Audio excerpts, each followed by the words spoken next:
حضرت عیسیٰ علیہ السلام کی زندگی کا ایک خوبصورت واقعہ بیان کیا جاتا ہے کہ بنی اسرائیل میں ایک شخص تھا جس کی بیوی نہایت حسین تھی، جس پر وہ اسرائیلی فریفتہ تھا۔ چنانچہ جب اس عورت کا انتقال ہو گیا تو اس اسرائیلی کو بڑا قلق ہوا اور ایک مدت تک وہ اس عورت کی قبر پر بیٹھا روتا رہا۔ اتفاقاً حضرت عیسیٰ علیہ السلام کا ادھر سے گزر ہوا تو انہوں نے اس اسرائیلی کو پریشان حال دیکھ کر اس کا سبب معلوم کیا۔ جب اسرائیلی نے اپنا واقعہ بیان کیا تو حضرت عیسیٰ علیہ السلام نے دریافت فرمایا، کیا تو چاہتا ہے کہ میں اس کو تیرے لیے زندہ کر دوں؟ اس نے عرض کیا کہ ہاں حضور، یہی میں چاہتا ہوں۔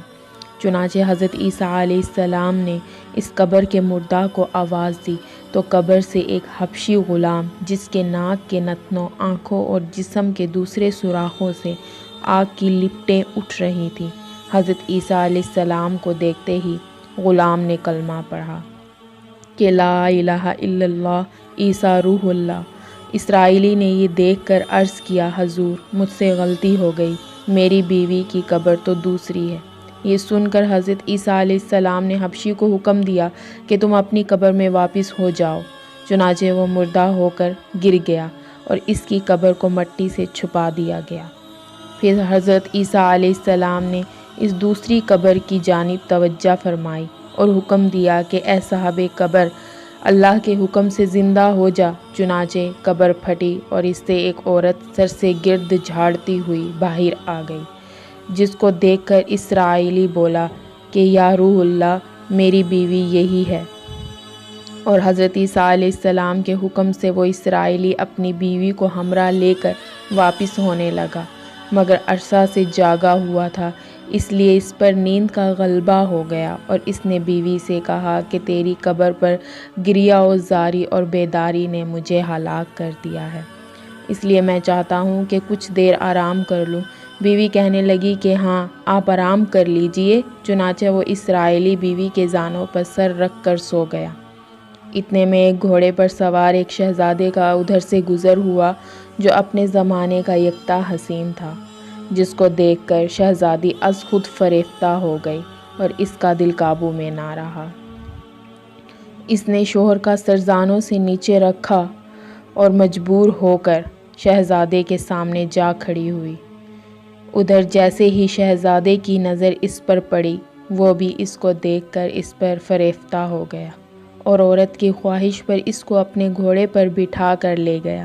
چنانچہ اس کے شوہر نے بیدار ہو کر جب اپنی بیوی کو نہ پایا تو نہایت پریشان ہوا اور اس کے ملنے کی تدبیر سوچنے لگا۔ سوچتے سوچتے آخر اس کے نشانے قدم پر چل کر اپنی بیوی کو تلاش کر لیا، جو شہزادے کے پاس پہنچ چکی تھی۔ اس کو دیکھ کر اسرائیلی نے شہزادے سے عرض کیا کہ یہ میری بیوی ہے، آپ اس کو چھوڑ دیجئے۔ ابھی شہزادہ کچھ کہنے بھی نہ پایا تھا کہ اس عورت نے کہا، میں تیری بیوی نہیں بلکہ شہزادے کی لونڈی ہوں۔ یہ سن کر شہزادہ اسرائیلی سے کہنے لگا، کیا مجھ سے میری لونڈی کو لینا چاہتا ہے؟ اس نے کہا، خدا کی قسم یہ میری بیوی ہے جس کو میرے سردار حضرت عیسیٰ علیہ السلام نے مرنے کے بعد میرے لیے زندہ کیا ہے۔ ابھی یہ گفتگو ہو رہی تھی کہ اتفاقاً حضرت عیسیٰ علیہ السلام بھی وہاں تشریف لے آئے، جن کو دیکھ کر اسرائیلی کہنے لگے، یا روح اللہ، کیا یہ میری وہ بیوی نہیں ہے جس کو آپ نے میرے لیے زندہ کیا ہے؟ حضرت عیسیٰ علیہ السلام نے فرمایا کہ ہاں یہ وہی ہے۔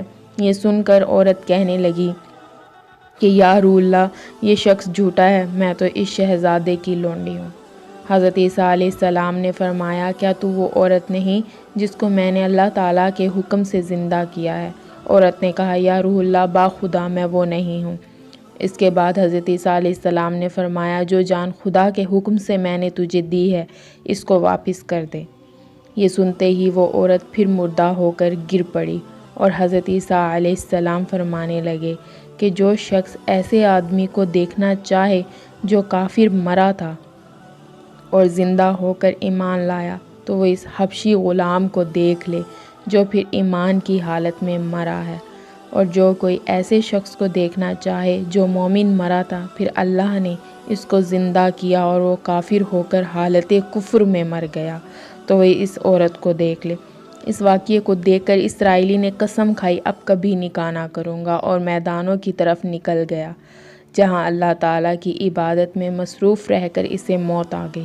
اللہ تعالیٰ اس پر رحم فرمائے، آمین۔ نتیجہ یہ نبی اور رسول کے اقرار و انکار کا نتیجہ اس حکایت سے ظاہر ہوتا ہے، اور سبق ملتا ہے کہ کامیابی اپنے نبی صلی اللہ علیہ وآلہ وسلم کی اطاعت و محبت سے ہی مل سکتی ہے۔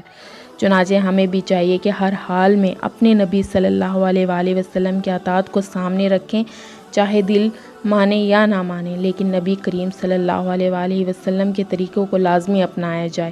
اللہ تعالیٰ اس واقعے سے سبق حاصل کر کے عمل کرنے کی توفیق عطا فرمائے، آمین یا رب العالمین۔